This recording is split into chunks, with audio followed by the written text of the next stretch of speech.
வணக்கம் நேயர்களே. இது ஷர்மிளா டாக்கீஸ். நான் உங்கள் டாக்டர் ஷர்மிளா. அண்ணாமலை இன்னைக்கு ஹாட் டாபிக் அரசியல்ல அவர்தான். நேத்து ஒரு முக்கியமான பத்திரிகையாளர் சந்திப்புல ஒரு முக்கியமான விஷயத்த பதிவு பண்ணியிருக்கிறாரு. அதாவது தேர்தல்ல கிட்டத்தட்ட 6 தொகுதிகளுக்கு அவர் பொறுப்பாளரா போட்டிருந்தாங்க. 234 தொகுதிகளுக்கும் கிட்டத்தட்ட 72 பொறுப்பாளர்களா போட்டவங்கள்ல இவரும் ஒருத்தரு. ஆனா என்ன அந்த பொறுப்புகள்ல இருந்து ரிலீவ் பண்ணிடுங்க. என்னுடைய தந்தையாருக்கு உடல்நிலை சரியில்ல. அவர நான் பாத்துக்க வேண்டியிருக்கு. அதனால நான் ஆக்டிவா தேர்தல் பிரச்சாரத்துல ஈடுபட்டது கஷ்டம் அப்படின்னு சொல்லி தன்னை விடுவிக்குமாறு அவர் நயினார் நாகேந்திரன் கிட்ட சொன்னதாக பத்திரிகையாளர் சந்திப்புல அவர் பதிவு பண்றாரு. அது மட்டும் இல்ல, தேர்தல்ல நீங்க கண்டெஸ்ட் பண்ணுவீங்களா அப்படின்னு கேட்டீங்கன்னா, இந்த தேர்தல்ல அதற்கான வாய்ப்புகள் இல்ல. அதுக்கு நேரமும் காலமும் தான் பதில் சொல்லும் அப்படின்னு இன்டைரக்டா தேர்தல்ல கண்டெஸ்ட் பண்ற ஐடியா எனக்கு இல்ல அப்படிங்கிற ஒரு விஷயத்தை அவர் பதிவு பண்ணியிருக்கிறாரு. நயினார் நாகேந்திரன் கிட்ட கேட்டா இத மழுப்புறாரு. அப்படியெல்லாம் அண்ணாமலை சொன்னதா எனக்கு எதுவும் தகவல் தெரியலையே. எதுவா இருந்தாலும் மேலிடம் தான் முடிவு பண்ணும் அப்படின்னு மழுப்புறாரு. அப்ப அண்ணாமலையுடைய இந்த நிலைப்பாடுக்கு பின்னால இருக்கக்கூடிய நோக்கம் என்ன அப்படிங்கிறது தான் நேத்துல இருந்து அரசியல் சர்க்கிள்ஸ்ல பேசும் பொருளாக இருக்கு. நீங்க ஆரம்பத்துல இருந்தே அண்ணாமலையுடைய என்ட்ரில இருந்து அவருடைய அந்த டிராவல் இந்த கடந்த 5 வருடங்கள்ல அவருடைய டிராவல நீங்க பாத்தீங்கன்னா, அண்ணாமலை எப்படிப்பட்ட ஒரு பொலிட்டீஷியன், அவரோட மனநிலை என்ன அப்படிங்கிறத புரிஞ்சுக்க முடியும். இது ஒண்ணும் பெரிய ராக்கெட் சயின்ஸ் எல்லாம் கிடையாது. அண்ணாமலை எந்த ஒரு காலகட்டத்துல பாஜகவுடைய மாநில தலைவராக கொண்டு வரப்படுறார் அப்படின்னு பாத்தீங்கன்னா, எல் முருகன் மீது ஏகப்பட்ட குற்றச்சாட்டுகள். இன்ஃபாக்ட் ஒரு படி மேல போய் பாஜகவுடைய மூத்த தலைவரான சி.டி. ரவி ஏகப்பட்ட குற்றச்சாட்டுகள் பெண்கள் தரப்புல, கட்சிக்குள்ளேயே பெண்களுக்கு ஏகப்பட்ட பாலியல் தொல்லைகள் நடக்குது. கட்சிக்குள்ளேயே ஒரு விஷாகா கமிட்டி போடணும் போல் இருக்கே அப்படின்னு பேசின ஒரு செய்தி வைரல் ஆனதுக்கு அப்புறம் தான் பாத்தீங்கன்னா, முருகன் மீது ஏகப்பட்ட குற்றச்சாட்டுகள் வந்தது. இந்த ஒரு தருவாயில தான் பாஜகவுக்கு ஒரு ஃப்ரெஷ் ஃபேஸ் தேவைப்படுது. ஒரு யங் டைனமிக் ஒரு லீடர் தேவைப்படுறாரு. இதுநாள் வரைக்கும் இருந்த மாநில தலைவர்கள் எல்லாமே ஒரு வரம்புக்குள்ளேயே செயல்பட்டாங்க.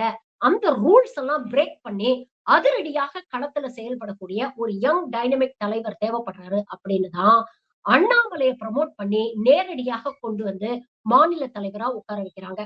அண்ணாமலை பாத்தீங்கன்னா, அவர் ஆர்எஸ்எஸ் பிஜேபியில ஒரு அடிப்படை மெம்பரா சேர்ந்து கிராஸ் ரூட்ஸ்ல இருந்து உழைச்சு படிப்படியா கட்சியில மேல அதுக்கப்புறம் மாநில தலைவர் ஆகல. தமிழிசை சவுந்தரராஜன் ஆகட்டும், இல்ல அதற்கு முன்னால இருந்த தலைவர்கள் ஆகட்டும், நீங்க பாத்தீங்கன்னா எல்லாருமே கிராஸ் ரூட் லெவல்ல இருந்து ஆர்எஸ்எஸ் பாஜகல வேலை செஞ்சு உழைச்சு அந்த மாநில தலைவர் அப்படிங்கிற அந்த பொறுப்புக்கு அவங்க வந்திருக்கிறாங்க. ஆனா நேரடியாக வெளியே இருந்து கொண்டு வரப்பட்டவர் தான் அண்ணாமலை.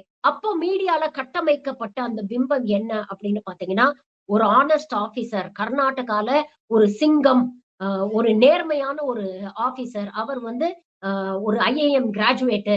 தன்னுடைய பதவியை ராஜினாமா பண்ணிட்டு அரசியலுக்கு மக்களுக்கு ஒரு கரப்ஷன் இல்லாத ஒரு தூய்மையான ஆட்சியை கொடுக்கணும் அப்படின்னு வராரு.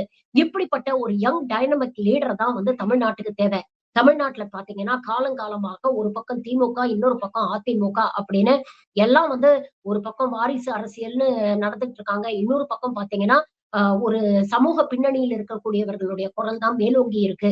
இப்படிப்பட்ட சூழ்நிலையில வளரக்கூடிய ஒரு தமிழ்நாடுக்கு யங் டைனமிக் லீடர் தேவை அப்படின்னு தான் அவர் களத்துல இறக்கப்பட்டார். ஏகப்பட்ட மீடியா மேனேஜ்மெண்ட்டும் நடந்தது.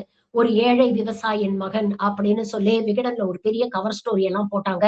இவர் ஆட்டுக்குட்டிய கையில புடிச்சுக்கிட்டு இவர் நிக்கக்கூடிய அந்த போட்டோ பாத்தீங்கன்னா பயங்கரமா வைரல் ஆச்சு. அதுக்கப்புறம் அத வச்சே இவரை ஆடு அப்படின்னு எந்த அளவுக்கு ட்ரோல் பண்ணாங்க அப்படிங்கறதெல்லாம் நம்ம பார்த்துட்டு இருந்தோம். ஆனா ஒரு மிகப்பெரிய ஒரு பிரம்மாண்டமான ஒரு லான்ச், ஒரு ப்ரீ லான்ச் க்ரூமிங்கோட தான் அண்ணாமலை பாஜகவுடைய மாநில தலைவராக களத்தில் இறக்கப்பட்டார். இறக்கப்பட்ட அண்ணாமலை 2 விஷயங்கள ஆரம்பத்துல இருந்தே பண்ணார். ஒண்ணு என்ன அப்படின்னு நீங்க பாத்தீங்கன்னா, தன்னுடைய கட்சிக்குள்ள இருக்கக்கூடிய மற்ற தலைவர்கள், அவருக்கு பியர் பிரஷர் குடுக்கக்கூடிய மற்ற மூத்த தலைவர்கள்லாம் ஏலியனேட் பண்றது. இல்லன்னா அந்த காம்படிஷன், அந்த ரேஸ்ல இருந்து ஒதுக்கி வைக்கிறது அப்படிங்கிறத ரொம்ப கான்சன்ட்ரேட்டடா பண்ணார். அது எப்படி அப்படின்னு பாத்தீங்கன்னா, தலைவரா பதவி ஏத்தோன்ன அவர் முதல்ல சொன்ன ஒரு விஷயம், 6 மாசத்துல இந்த மீடியாவ நான் என் கண்ட்ரோல்குள்ள எடுப்பேன் அப்படின்னு. கிட்டத்தட்ட அந்த மாதிரி மீடியாவ தன் கைக்குள்ள போட்டுக்கிட்டு, மதன் ரவிச்சந்திரன் போன்றவர்கள் மூலமாக கட்சியில இருக்கக்கூடிய மூத்த தலைவர்களுக்கு ஒரு பெரிய இக்கட்டான சூழ்நிலைகளை ஏற்படுத்தினாரு. ஆடியோ, வீடியோ அரசியல் அப்படிங்கிறது அண்ணாமலை பதவிக்கு வந்ததுக்கு அப்புறம் தான் பாஜகல இன்னும் பிரபலமாச்சு அப்படிங்கிறத நம்ம பார்க்கிறோம். இன்ஃபாக்ட் அண்ணாமலை மூலமாக தான் KT ராகவன் அவர்களுக்கு அவ்வளவு பெரிய ஒரு இக்கட்டான ஒரு சூழ்நிலை ஏற்பட்டது. அதுக்கு காரணமே அண்ணாமலை உள்ளடி வேலை பார்த்ததுதான் அப்படின்னு சமூக வலைதளங்கள்ல பாஜகக்காரர்களே பேசின விமர்சனங்கள் எல்லாம் வந்து பதிவு செய்யப்பட்டிருக்கு.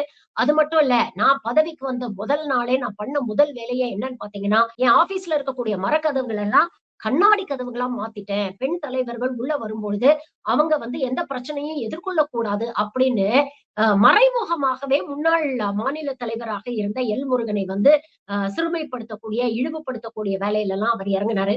அது மட்டும் இல்ல, தனக்கு ஜால்ரா அடிக்கக்கூடிய, தனக்கு பாதுகாப்பாக அடுத்த கட்டத்தில் இருந்து தன்னை போஸ்டர் பண்ணக்கூடிய ஒரு அல்லக்கை கூட்டத்தையே சேர்த்துக்கிட்டாரு. அமர் பிரசாத் ரெட்டி, கார்த்திக் கோபிநாத் போன்றவர்களை தன்னை சுத்தி ஒரு பெரிய ஒரு பாதுகாப்பு வளையமாக ஒரு அடுத்த ரங் லீடர்ஸ் அண்ணாமலையுடைய படை அப்படின்னு ஒரு விஷயத்த கிரியேட் பண்ணார். இரண்டாவது முக்கியமான விஷயம் என்ன பண்ணார்னா, சோசியல் மீடியால தனக்கென்று ஒரு வார் ரூம், ஒரு அண்ணாமலை ஆர்மி, அண்ணாமலை வார் ரூம் அப்படிங்கிற ஒரு விஷயத்த கிரியேட் பண்ணாரு. இவங்க ஒரு பக்கம் அண்ணாமலையுடைய சின்ன சின்ன விஷயங்களை கூட ஊதி பெருசாக்கி பாருங்க எவ்வளவு பெரிய லீடர் அப்படின்னு அண்ணாமலை ப்ரமோஷன் ஒரு பக்கம் பண்ணும்போது, இன்னொரு பக்கம் அண்ணாமலைக்கு எதிராக வரக்கூடிய சின்ன சின்ன விஷயங்களை கூட ஊத்தி மூடுறதுக்கான தீவிரமான வேலையில ஈடுபட்டாங்க. ஒரு கட்டத்துல என்ன ஆச்சுன்னா, கட்சிக்குள்ளே இருக்கக்கூடிய அடுத்த கட்ட தலைவர்கள் நியாயமாக வைக்கக்கூடிய குற்றச்சாட்டுகளுக்கு கூட அவங்களை எவ்வளவு இழிவுபடுத்தி அவங்கள கட்சி தலைவர்களையே சோசியல் மீடியால ட்ரோல் பண்ணாங்க, அசிங்கப்படுத்தினாங்க, ரொம்ப வக்கரமா வன்மத்தோட போஸ்ட் போட்டாங்க அப்படிங்கறதெல்லாம் பார்க்கலாம். அதற்கு வந்து காயத்ரி ரகுராம் போன்றவர்கள் வந்து சாட்சி. அதே மாதிரி இன்னொரு பக்கம் நீங்க பாத்தீங்கன்னா, களத்துல, அரசியல் களத்துல கட்சிக்குள்ள இவ்வளவு உள்ளடி வேலைகள் அவர் செஞ்சுட்டு இருக்காருன்னா, அரசியல் களத்துல அவர் என்ன ஸ்ட்ராட்டஜிய கையில எடுத்தாரு அப்படின்னு பாத்தீங்கன்னா, தன்னை அடுத்த ஒரு சிஎம் மெட்டீரியல் அப்படின்னு ப்ரொஜெக்ட் பண்றதுக்கான ஒரு பிரைமரி ஸ்ட்ராட்டஜிய அவர் கையில எடுத்தாரு. பாஜக தான் பிரைமரி அப்போசிஷன் பார்ட்டி. அதுல இன்னைக்கு வளர்ந்து வரக்கூடிய அண்ணாமலை தான் ஒரு ஐடியல் சிஎம் மெட்டீரியல் அப்படிங்கிற ஒரு நரேட்டிவ மீடியா மூலமாகவும் தன்னுடைய நடவடிக்கைகள் மூலமாகவும் செட் பண்ண முயற்சி பண்ணாரு. இதுல பல அதிரடியான விஷயங்கள் பண்ணாரு, பல அல்பத்தனமான விஷயங்களையும் பண்ணாரு அப்படின்னு தான் சொன்னோம். அதிரடியான விஷயங்கள் என்ன அப்படின்னு பாத்தீங்கன்னா, திமுக ஃபைல்ஸ் அப்படின்னு ஒரு பெரிய ட்ரங்க் பெட்டி ஃபுல்லா திமுக தலைவர்கள் இதுநாள் வரை பண்ண ஊழல்கள் அப்படின்னு சொல்லி ஒரு பிரஸ் மீட்டை கூப்பிட்டு அதுல பெரிய பெரிய ஃபிகர்ஸ் எல்லாம் வச்சு ஒரு பவர் பாயிண்ட் பிரசன்டேஷன் பண்ணி இது பண்ற டீடைல்ஸ நான் விரைவில் வெளியிடுவேன் அப்படின்னு சொல்லி ஒரு ஸ்ட்ராட்டஜியை கையில எடுத்து ஒரு பெரிய பரபரப்பை ஏற்படுத்தினாரு. அதே மாதிரி மைக்கேல் பட்டியில அந்த குழந்தை லாவண்யா இறந்த விஷயம், ஒரு கடைசி நிமிஷத்துல அந்த குழந்தை சாகிறதுக்கு முன்னால எடுக்கப்பட்ட ஒரு வீடியோவை வெட்டி ஒட்டி இங்க மாநிலத்துல கட்டாய மதமாற்றம் நடக்க முயற்சி செய்யறாங்க அப்படின்னு சொல்லி ஒரு குற்றச்சாட்டை வைத்து அதற்காக போராட்டம் எல்லாம் பண்ணி மக்களிடையே ஒரு பெரிய பரபரப்பை ஏற்படுத்தி கடைசியில அது சிபிஐ என்கொயரின்னு போய் இவங்க பாஜக தரப்புல இருந்து விஜயசாந்தி தலைமையில ஒரு விசாரணை குழு ஏற்படுத்தி இங்க ஒரு பெரிய ஒரு மத கலவரத்தை மக்களுக்கிடையே ஒரு பிரிவினைவாதத்தை கிரியேட் பண்ண முயற்சி பண்ணாரு. கடைசியில பாத்தீங்கன்னா மைக்கேல்பட்டி கிராமத்தை சேர்ந்த மக்களே அங்க இருக்கக்கூடிய மாவட்ட ஆட்சியர்கிட்ட போய் ஒரு மனு கொடுக்கிற நிலைமை உருவாச்சு. நாங்கெல்லாம் வந்து வருஷக்கணக்கா இங்க ஒத்துமையா, ஆரோக்கியமா, சமூக நீதியோட வாழ்ந்துகிட்டு இருக்கோம். இப்படி தேவையில்லாம இங்க ஒரு பெரிய பரபரப்பை வந்து ஒரு பிரிவினைவாதத்தை கிரியேட் பண்ண முயற்சி பண்றாங்க அப்படின்னு கொடுத்தாங்க. இன்னொரு பக்கம் சிபிஐ உடைய விசாரணை முடிஞ்சு அந்த பெண் இறந்ததற்கு கட்டாய மதமாற்றம் காரணம் இல்ல அப்படிங்கிற உண்மையும் வெளியில வந்தது. இதனால அண்ணாமலையுடைய கிரெடிபிலிட்டி கடுமையாக பாதிக்கப்பட்டது. இதெல்லாம் அரசியல் ரீதியான ஸ்ட்ராட்டஜிஸா கையில எடுத்தாருன்னா பாத்தீங்கன்னா, சில நேரங்கள்ல ரொம்ப அல்பமான ஸ்ட்ராட்டஜிஸும் கையில எடுத்தாரு. அதாவது மழையில கணுக்கால் அளவு தண்ணியில நின்னு ஒரு போட்டோ ஷூட் செஞ்சு அதுல வந்து ரொம்ப அசிங்கப்பட்டாரு. அதே மாதிரி அண்ணா யூனிவர்சிட்டி விவகாரத்துல நான் வந்து என்ன சாட்டையால அடிச்சுக்கிறேன் அப்படின்னு சொல்லிட்டு பயங்கர ஒரு மீம் மெட்டீரியலா வந்து அவர் ப்ரொஜெக்ட் ஆனாரு அப்படிங்கறத பார்க்கலாம். அதுக்கப்புறம் பாத்தீங்கன்னா, எந்த மீடியாவை தன் கைக்குள்ள கொண்டு வருவேன் அப்படின்னு சொன்னாரோ அதே மீடியா அவரை கேள்வி கேட்க ஆரம்பிக்கும் போது அதை எதிர்கொள்ள முடியாம நாம எக்ஸ்போஸ் ஆயிட்டோம் அப்படிங்கிற ஒரு ஃப்ரஸ்ட்ரேஷன்ல அதே மீடியாவை கடிச்சு கொதற ஆரம்பிச்சாரு. நீங்க என்ன திமுக கைக்கூலியா, 100 ரூபாய் வாங்கிட்டீங்களா, 200 ரூபாய் வாங்கிட்டீங்களா அப்படின்னு மீடியாவை வெளிப்படையா ஏலம் விடுறது. நீங்க என்ன குரங்கு மரத்துக்கு மரம் தாவற மாதிரி என்ன சுத்தி சுத்தி வரீங்க அப்படின்னு சொல்லி அவங்களை அசிங்கப்படுத்துறது, இழிவுபடுத்துறது, இதெல்லாம் ஒரு பக்கம் பண்ணி மீடியாவையும் ஏலியனேட் பண்ண ஆரம்பிச்சாரு. இப்படிப்பட்ட சூழ்நிலையில தான் தன்னை ஒரு பெரிய சத்தியகீர்த்தி, ஒரு நேர்மையான ஆபீசர், கரைபடியாத ஒரு காக்கி சட்டைக்கு சொந்தக்காரர் அப்படின்னு ப்ரொஜெக்ட் பண்ண அண்ணாமலையுடைய வேஷம் இதே மீடியாவுல எக்ஸ்போஸ் ஆக ஆரம்பிச்சது. அதாவது ஆரம்பத்துல நீங்க பாத்தீங்கன்னா, டிஎம்கே ஃபைல்ஸ் அப்படின்னு அவர்கள் மீது குற்றச்சாட்டு வைக்கும் பொழுது, தன்னை பற்றி மீடியா கேள்வி கேட்கும்போது, "இவரே நுணலும் தன் வாயால் கெடும்" அப்படிங்கிற மாதிரி, "நான் வந்து ரொம்ப கஷ்டப்படுறேங்க. நான் ஒரு ஏழை விவசாயிங்க. எனக்கு மாசம் 8,00,000 மாநில தலைவரா செலவாகுதுங்க. இந்த செலவெல்லாம் என்னுடைய நண்பர்கள் தான் பாத்துக்கிறாங்க. அவங்க உதவியில தான் வந்து நான் இப்படி வாழ்ந்துகிட்டு இருக்கேன்" அப்படின்னு ஒரு விஷயத்த சொன்னாரு. இத வந்து எதிர்க்கட்சியினர் தெளிவா புடிச்சுக்கிட்டாங்க. மாசம் 8,00,000 நண்பர்கள் உங்களுக்காக செலவழிக்கிறாங்கன்னா, எந்த பிரதிபலனும் இல்லாமல் எப்படி செலவழிப்பாங்க? அப்போ இதற்கு குயிட் ப்ரோ கோவா நீங்க அவங்களுக்கு என்ன பண்ணி குடுக்குறீங்க? அப்படிங்கிற கேள்வி வந்தது. அதே மாதிரி ரஃபேல் வாட்ச் விவகாரம், என்னுடைய தேசப்பற்றை வெளிப்படுத்துறதுக்காக நான் இந்த வாட்ச கட்டிட்டு இருக்கேன் அப்படின்னு இவர் பெருமையாக பேச போக, அது அவருக்கே பேக் ஃபயர் ஆயிடுச்சு. இந்த வாட்சுக்கான பில்ல கேட்டு எதிர்க்கட்சியினர் குறிப்பாக திமுகவை சேர்ந்த செந்தில் பாலாஜி அவர்கள் ஒரு கேள்வியை எழுப்ப, ரஃபேல் வாட்சுக்கு பில்லு குடுக்காம அண்ணாமலை எப்படியெல்லாம் அந்த விஷயத்த வந்து சைட் ஸ்டெப் பண்ணி கடந்து போக முயற்சி பண்ணாரு அப்படிங்கிறது மேலும் மேலும் மீடியால அவரை எக்ஸ்போஸ் பண்ணுச்சு. இதுல இருந்து இவரும் ஒரு சராசரி அரசியல்வாதி தான். வெளியில பேச்சு மட்டும் தான் டால் கிளைம்ஸ் இருக்கு. ஆனா உள்ளுக்குள்ள இவரும் வந்து ஒரு கரப்ட் பெர்சன் தான் அப்படிங்கிறது வெளிய வந்தது. In fact empty vessels make more noise அப்படின்னு சொல்லுவாங்கல்ல. உள்ளுக்குள்ள உண்மையிலேயே ஸ்டஃப் இருக்காதவங்க தான், ஓட்டச்சட்டிகள் தான் ஓவரா சவுண்ட் விடும் அப்படிங்கிற மாரி, அண்ணாமலை பத்திரிகையாளர்கள பொறுத்தவரைக்கும், எதிர்க்கட்சிகளை பொறுத்தவரைக்கும் ஒரு எம்ப்டி வெசல் அப்படிங்கிறது எக்ஸ்போஸ் ஆயி நெறைய மீம்ஸுக்கும், ட்ரோலிங்க்கும் ஆளானாரு. இது ஒரு பக்கம் நடந்துட்டு இருந்ததுன்னா, இன்னொரு பக்கம் இத பத்தி எல்லாம் கவலைப்படாம, நாம அதிரடியா அரசியல்ல இறங்கணும், நம்மள நிலைநிறுத்திக்கணும்னா, அதற்கு இரு பெரும் திராவிட கட்சிகளுக்கும் நாம தான் மாற்று அப்படிங்கிற அடுத்த கட்ட அரசியலுக்கு நாம போகணும் அப்படின்னு நினைச்ச அண்ணாமலை, அதுவரைக்கும் திமுகவை எதிர்த்துட்டு இருந்தவரு கூட்டணி கட்சியான அதிமுகவையும் விமர்சனம் பண்ண ஆரம்பிச்சாரு. இந்த விமர்சனங்கள் காலப்போக்குல பார்த்தீங்கன்னா, எல்லை மீறி போக ஆரம்பிச்சது. அதிமுகவுடைய கொள்கை தலைவரான அண்ணாவை விமர்சனம் பண்ணாரு. அதுக்கப்புறம் ஜெயலலிதாவ வந்து கரப்ட் அப்படின்னு விமர்சனம் பண்ணாரு. அதுக்கப்புறம் நீங்க பார்த்தீங்கன்னா, அதிமுகவின் மூத்த தலைவர், கட்சியுடைய பொதுச் செயலாளரான எடப்பாடி பழனிசாமி அவர்கள் மீதே மிகவும் கடுமையான, தரக்குறைவான விமர்சனங்களை வைக்க ஆரம்பிச்சாரு. இதெல்லாம் வந்து சமூக வலைதளத்துல அண்ணாமலையுடைய so called war room, Annamalai army அப்படிங்கிறவங்க ப்ரொஜெக்ட் பண்ணி அத இன்னும் வந்து வலிமையா மக்கள் கிட்ட கொண்டு போய் சேர்க்கணும் அப்படின்னு முயற்சி பண்ணும்போதுதான் அதிமுக தரப்புல இருந்து கடுமையான எதிர்வினைகள் வர ஆரம்பிச்சது. இவருக்கு இப்பவே செக் வைக்க ஆரம்பிக்கலைன்னா, இவர் வாயை இப்பவே நம்ம அடக்கலைன்னா, இது நாளைக்கு நமக்கு பெரிய பின்னடைவை ஏற்படுத்திடும் அப்படிங்கிறதை உணர்ந்த அதிமுக ரிட்டாலியேட் பண்ண ஆரம்பிச்சாங்க. இது எந்த அளவுக்கு இவருடைய விமர்சனங்கள் போயிடுச்சு அப்படின்னு பாத்தீங்கன்னா, அதிமுக, பாஜக கூட்டணி பிரிவதற்கு முக்கியமான காரணமாக இருந்தது. அண்ணாமலையோட இந்த கடினமான விமர்சனங்களும், அதன் விளைவாக அதிமுகவுக்கும், பாஜகவுக்கும் இடையே தலைவர்கள் மத்தியிலயும் சரி, தொண்டர்கள் மத்தியிலயும் சரி, சோசியல் மீடியாலயும் சரி, கிரவுண்ட் லெவல்லயும் சரி, ஒரு மிகப்பெரிய ஒரு பிளவு, ஒரு பிரிவினை ஏற்பட்டது. அதன் விளைவாகத்தான் கடைசியில வேற வழி இல்லாம இவனுக்கு ஒரு பாடம் கற்பிக்கணும் அப்படிங்கிறதுக்காக இபிஎஸ் என்ன பண்ணாரு, 2024 தேர்தலுக்கு முன்னால இவர் ஸ்ட்ராங்கா அறிவிச்சாரு. நாங்க என்டிஏ கூட்டணியில இருந்து வெளியில வரோம் அப்படின்னு.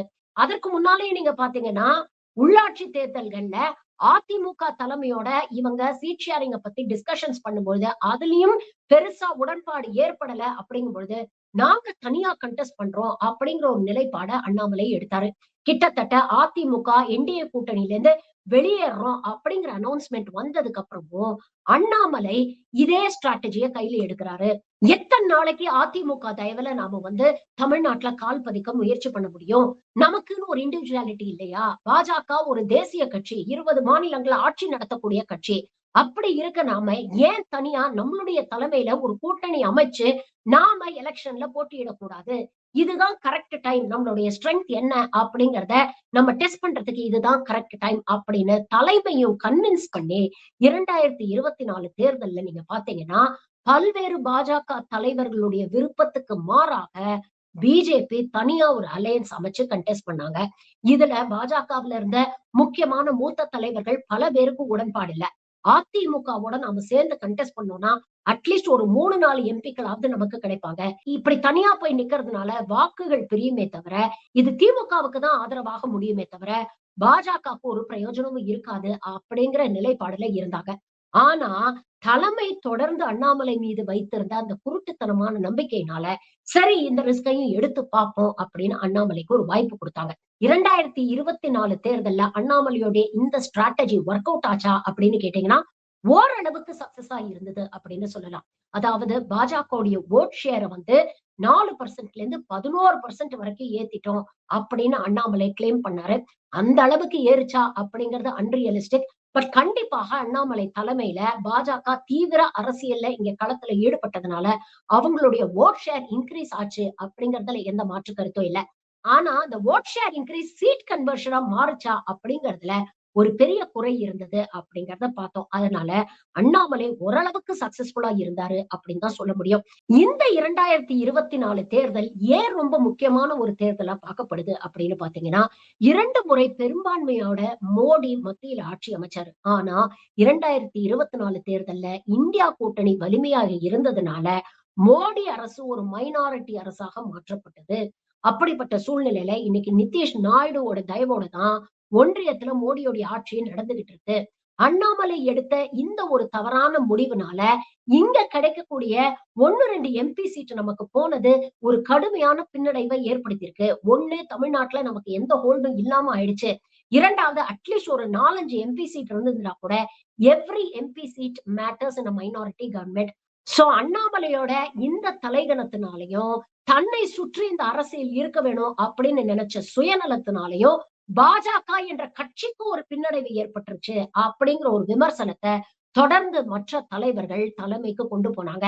இப்படிப்பட்ட சூழ்நிலையில தான் பாத்தீங்கன்னா, அண்ணாமலை எந்த அளவுக்கு ஊழல்ல ஈடுபட்டிருக்கிறாரு, கலெக்ஷன், கரப்ஷன்ல ஈடுபட்டிருக்கிறாரு அப்படிங்கிற செய்திகளும் மெல்ல மெல்ல வெளியில வர ஆரம்பிச்சது. ஆருத்ரா ஸ்கேம் ஆக இருக்கட்டும், இல்ல இந்த தேவநாதனோட அவர் இருக்கக்கூடிய தொடர்பாக இருக்கட்டும், எண் மண் எண் மக்கள் யாத்திரை மூலமாக எவ்வளவு பெரிய கலெக்ஷனை போட்டிருக்கிறாரு. பஸ்ல எல்லாம் போய் எத்தனை பேரை ஏமாத்தி உருட்டி மிரட்டி கலெக்ஷன் போட்டிருக்கிறாரு. எத்தனை பேருக்கு நாங்க சீட்டு கொடுப்போம் அப்படின்னு ப்ராமிஸ் பண்ணி கலெக்ஷன் போட்டிருக்கிறாரு. இப்படிப்பட்ட செய்திகள்லாம் வெளியில வந்தது. இந்த கலெக்ஷன் மூலமாக எங்கெல்லாம் இவர் சொத்து வாங்கி போட்டு எங்கெல்லாம் ரியல் எஸ்டேட் பிசினஸ் பண்றாரு அப்படிங்கிறத இவருடைய கட்சியில் இருக்கக்கூடியவர்களே சோசியல் மீடியால வெளிப்படுத்தி அண்ணாமலைய வெளிப்படையாக விமர்சனம் செய்ய ஆரம்பிச்சாங்க. அப்பதான் பாஜகவுக்குள்ளேயே ப்ரோ அண்ணாமலை, ஆன்டி அண்ணாமலை அப்படிங்கிற 2 ஃபேக்ஷன்ஸ் இருக்கிறது மக்களுக்கு வெளிப்படையாக தெரிய ஆரம்பிச்சது. அப்ப ஒரு பக்கம் தலைமைக்கு தெரியாமலே அண்ணாமலை இவ்வளவு ஊழல் பண்ணியிருக்கிறாரு, திருட்டுத்தனம் பண்ணியிருக்கிறாரு. நம்மளே இவ்வளவு பெரிய கேடி, நம்மளே இந்த கேடி வந்து ஏமாத்திருக்கிறானே அப்படிங்கிற ஒரு கோபம் தலைமைக்கு. இன்ஃபேக்ட் தலைமையில ஏகப்பட்ட சப்போர்ட் பி.எல். சந்தோஷ் போன்றவர்கள் மூலமாக அண்ணாமலைக்கு ஏகப்பட்ட சப்போர்ட் இருந்தது. ஒரு காலகட்டத்துல அந்த சப்போர்ட்டும் குறைய ஆரம்பிச்சது அப்படிங்கிறது ஒரு பக்கம். 2வது பக்கம் அண்ணாமலையுடைய ஸ்ட்ராட்டஜி ஃபெயிலியர் ஆயிடுச்சு. இந்த மாதிரி எல்லாரையும் ஆன்டகரைஸ் பண்ணி கூட்டணி கட்சிகளையும் வெறுப்பேத்தி அவங்களையும் வந்து விலக்கி வச்சுட்டாரு. இது நமக்கு 2026 தேர்தல்ல கை கொடுக்காது. அப்ப எப்படியாவது அண்ணாமலை ஓரங்கட்டினாதான் அதிமுகவை மறுபடியும் என்டிஏ கூட்டணிக்குள்ள கொண்டு வர முடியும் அப்படிங்கறத தலைமை உணர்ந்தாங்க. இதற்கு இடையில் பாத்தீங்கன்னா தாவேகாவுடைய வருகை. விஜய் ஒரு மாற்று அரசியல் சக்தியாக தன்னை ப்ரொஜெக்ட் பண்ண ஆரம்பிச்சாரு. அவருக்கு இளைஞர் மத்தியில ஏகோபித்த வரவேற்பு இருக்கு.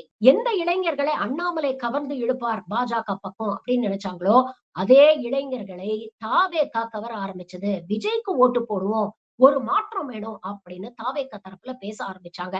இன்னொரு பக்கம் என்டிஏல இருந்து பிரிஞ்சு போன அதிமுகவுக்கும் தாவேகாவுக்கும் இடையே கூட்டணி பேச்சுவார்த்தை நடக்குது அப்படிங்கிற செய்திகளும் கசிய ஆரம்பிச்சது. இது பாஜகவுடைய தலைமைக்கு ஒரு பெரிய டிஸ்டர்பன்ஸை ஏற்படுத்துச்சு. ஏன்னா அதிமுக தாவேகா கூட்டணி அமைஞ்சதுன்னா அது ஒரு வலுவான கூட்டணியாக திமுகவை எதிர்க்க போதுமான ஒரு கூட்டணியாக இருக்கும் அப்படிங்கிறது பாஜகவுக்கு நல்லாவே தெரியும். அப்படி இருக்கும் பட்சத்தில் பாஜக நிராகரிக்கப்படும். தாவேகாவோட அதிமுக இபிஎஸ் கூட்டணி அமைச்சிட்டார்னா பாஜகவை அவர் ஒட்டு மொத்தமா ஓரங்கட்டிடுவாரு, நிராகரிச்சிடுவாரு. அதுக்கப்புறம் பாஜகவுக்கு தமிழ்நாடுல ஒரு ஸ்டாண்டே இருக்காது. 10ஓட சேர்ந்து 11ங்கிற லெட்டர் பேட் கட்சி மாதிரி இவங்க மாறிடுவாங்க. அப்படிங்கிற பயமும் அச்சமும் பாஜக தலைமைக்கு ஏற்பட்டுச்சு.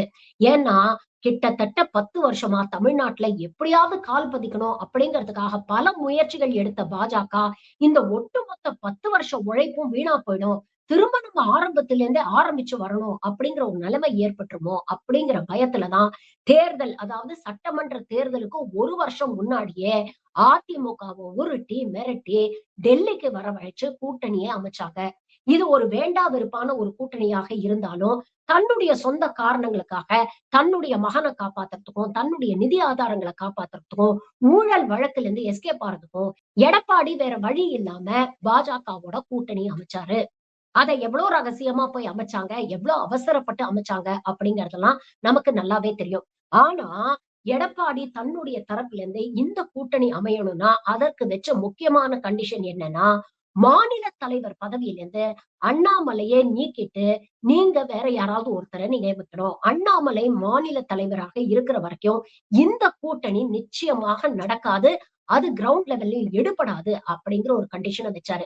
அண்ணாமலையா அதிமுகவா அப்படிங்கிற ஒரு கேள்வி வரும்போது பாஜகவுடைய தலைமை, நாம அண்ணாமலைக்காக இபிஎஸ் உதறிட்டோம்னா நம்ம முதலுக்கே மோசமா போயிடும். அதனால அண்ணாமலையை நாம ஓரம் கட்டிடுவோம் அப்படின்னு முடிவு பண்ணி மாநில தலைவராக நயினார் நாகேந்திரனை கொண்டு வந்து உட்கார வச்சாங்க. இது மாநில பாஜகவில் இருக்கக்கூடிய பல பேருக்கு, குறிப்பாக அண்ணாமலை ஆதரவுல இருக்கக்கூடிய பல பேருக்கு ஒரு பெரிய அதிர்ச்சியை ஏற்படுத்துச்சு.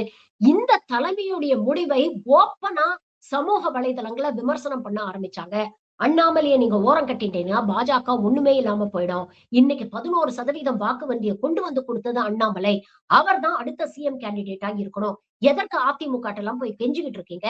அண்ணாமலை ஏற்கனவே 2024ல ட்ரை பண்ண மாதிரி பாஜக தலைமையில ஒரு தனி கூட்டணி அமைச்சு நம்ம போராடுவோம், நம்ம போட்டி போடுவோம், நம்ம ஸ்ட்ரென்த் என்ன அப்படிங்கறத காட்டுவோம் அப்படின்னு ஓப்பனாக விமர்சனங்கள் வைக்க ஆரம்பிச்சாங்க. ஆனா பாஜகவில் இருக்கக்கூடிய பெரும்பாலான தலைவர்கள் தலைமையுடைய இந்த முடிவை வரவேற்றாங்க. ஏன்னா நயினார் நாகேந்திரன் அப்படிங்கிறவரு அதிமுகவில இருந்து பாஜகவுக்கு வந்தவர். அவர் ஒரு டிராவிடியன் ஃபேஸ் தான்.